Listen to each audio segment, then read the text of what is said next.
Hey everybody, thanks for joining the Rock and Metal Guardian today. Hope you're doing well wherever you may find yourselves. I'm Dane, your host. Today I would like to talk to you about the band Rush. There have been some news about them in the last week or so, week and a half, regarding that there might be a comeback or a reunion in the works, according to something Geddy said in an interview not that long ago. And so while there's this possibility of there being a Rush reunion, there has been, in the last 2 days, I saw someone posted on YouTube that Geddy has walked back from that idea a little bit. Now, that still doesn't mean there isn't the possibility of reunion. Now he's just perhaps more torn than he was before. Perhaps it's because fans have, according to this source on YouTube, the source says that perhaps because, or the source suggests rather, that because fans have come out and said they do not want Rush to reunite. So I'm going to talk about my thoughts on a possible Rush reunion. I'm going to talk about Geddy Lee's biography that I just bought not too long ago, just came out a few days ago. And I'm going to talk about the possibility of things coming out for their 50th anniversary, although that would be those last two things will be very brief, though. So let's go ahead and get started. The first thing when it comes to a possible Rush reunion is the argument, do you call it Rush? And of course, some people want that, some people don't. At first, I thought that would be kind of cool, but the more I thought about it, and the reason I'm behind the eight ball, so to speak, with doing this video is because I've been stewing over this and I didn't want to jump into making a video just because so many other people are. I wanted to be in the right state of mind, having settled on what I truly believe, that sort of thing. So I've poured over this for a while now. And so I don't think they should call it Rush. Instead, I think they should, in the spirit of things, call it something else. But I'll get to that in a minute. But before that, I want to talk about possible names. Rash would be okay. They have the shirts, right, from a previous tour. Now, the problem with the name Rash is while it sounds like Rush, and it's just a letter difference, and it's essentially a synonym for one definition of the word Rush, it has a Monty Python-esque or silliness to it. So, and music should be taken seriously. That sounds like something, Frank Zappa would do, because he loved to blend humor and rock and music and jazz and all that. And that Frank Zappa's not my cup of tea. So, although I do like some of his stuff. So, kind of silly. It might work, it might not. So that's a possibility. Some have suggested that already, but I'm not sure if I would like that. Another possibility would be a different synonym and for the word Rush. Now, do you mean Rush as in impulsive, quick to act without thinking, again, Rash, or do you mean elation, like a high, like an adrenaline rush, that sort of thing, like some feeling of ecstasy, right? So you could have the name Impulse, or you could have the name Elation. Are those good? I like Impulse better than Elation, but Impulse, Elation, here's an idea, Syrinx. Just throwing that out there. A while back, before the pandemic, I tried to put a band together as a bass player, and my love of prog rock wanted to do like a jazz prog rock thing, and with some rock elements in it. And I just couldn't find a drummer I liked, although I did find a singer, but things never worked out. The singer ended up moving to California and that sort of thing. And but we had settled on naming the band Fountain, after the Fountain of Salampsis, a Genesis song, and the Fountain of Lamneth from the Rush song. Kind of a confusion there, right? So we thought that was a really cool name. Anyway, that's an idea. Another name could be Xanadu, or Xanadu something, right? So pick names from your songs or your albums or something, combination of, right? Here's another possibility. I really like Xanadu, though. Headlong Flight, Clockwork Angels, Vital Signs. Those are suggestions that I've been thinking that could be pretty cool, right? Maybe not Rash, though. Maybe. I have another one, but I'm going to save till after I talk about drummers. So the reason, but I have to go back to why I don't want them to call it Rush, is because I'm of the opinion, again, just my opinion, that Neil Peart is irreplaceable. And I was watching, I've watched many of these videos in the similar vein that I'm doing, right? That I said that I looked at, and that I wanted to wait until I had settled on my own estimation of what I believe, right? Because it took some time. And the reason I think you don't call it Rush is, as I said, because Neil Peart is irreplaceable. And I was upset when I saw someone say, no one is irreplaceable. Well, if you're sticking to the concept of literal, no one's irreplaceable. You can replace a person in a position at a workplace, a job, like, whoever your boss is. You can replace an employee when they leave, or you fire them, someone comes in. You can't replace a child. I mean, you can have another child, but if you lose that child for whatever reason, as horrible that is, they're not replaceable. So irreplaceable and replaceable can be literal and figurative. I'm of the opinion that while Neil Peart is replaceable literally, because you can get someone to fill his shoes to play the music of Rush, but I don't want the name Rush. I think he's, figuratively speaking, irreplaceable because he brings such a chemistry to what Alex and Geddy did as a team. Okay? So there's just something to be said about you can't fill someone's shoes. Like, could you really fill the void of, fill in the blank, right? A specific singer that you're thinking of, and whatever you may think of, right, in life, in real life. Like, I had a beloved pet I lost many, many years ago, and while I've had various pets after him, that pet was unique to me. Okay, so yes, I replaced a pet with another one eventually, but there's no replacing that pet from a personality point or a character point or a special unique bond. While I have a unique bond with my current pet, who I love to death, different.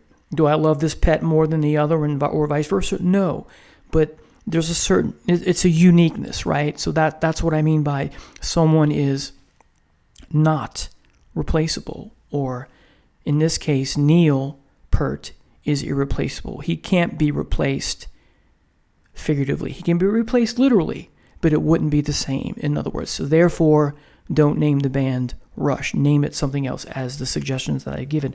Now, before I give you my last band name that I think is my favorite, let me talk about possible drummers that have been discussed, and a couple that I haven't. The two obvious are Mike Portnoy and Danny Carey, because they've did some things with Alex and Geddy recently, and there are YouTube videos of that, right? And Stuart Copeland's name has come up, and I'm staunchly against, if that's the word, staunch. I'm against Stuart Copeland, not because he's a bad drummer, but because he played with a small kit in the Police, and Neil had this huge kit in front of him and behind him. Could Stuart play some of that? Absolutely, but I don't think he's the man for the job. No one's mentioned this to my knowledge, but I think if you can't get Mike Portnoy, what about Mike Mangini, who's now out of Dream Theater, right? So would Portnoy be available now that he's back in Dream Theater? Who knows? Would they let him do that? Would they let him be in both bands, so to speak? In the similar sense that James Hetfield got irate and wouldn't let didn't like when Jason Newsted went off to do his own band, Echo Brain or something like that, and eventually Jason said, you know what, enough of this, I'm going to go do my own thing, because he didn't want to be tied down. So I mentioned Mike Mangini, Stuart Copeland, Mike Portnoy, Danny Carey. Here's an idea: any drummer from a death metal band, because these guys play with huge kits, right? Now, you don't want blast beats and that sort of thing, but they bring something special to the table, and they may be able to do that. And finally, I don't think this has been mentioned, but this person has not been mentioned. But this is someone who plays with a huge kit, and that's Terry Bozzio, excuse me. So, and he's a great drummer. So he's stepped into other shoes as well, and I think he's quite capable. So there are those out there. You can pick an unknown, right? But I think of the people I mentioned, I would say Mike Mangini, Terry Bozzio, and Mike Portnoy are the three. I'm not so sure about how I feel about Danny Carey. I think he can do the job, but of those four, I think he's at the bottom of that list of four that I mentioned, because I don't think Copeland, as I said, is a good fit. Now, when it comes to the notion also why I think naming the band or reuniting as the band Rush is a bad idea is because I saw this quote that someone posted on one of those videos that was talking about this very subject, and they didn't have a proper name for me to credit. It was like a weird name of letters and then a number. It was like 1,000 or 100,000. So anyway, but they said, so this is not mine, but I agree with it. They said, you could replicate the Mona Lisa, but could you create it in the first place? So that's what I mean by Neil being irreplaceable in a figurative sense. Sure, you can have someone step in and fill in shoes and do the Rush songs, but will it have the same vibe? Will it have the same flow? Will it have the same chemistry? Possibly. You can replicate that. However, you need someone who can write lyrics. You need someone who can write songs, right? And who has a good chemistry with Alex and Lifeson.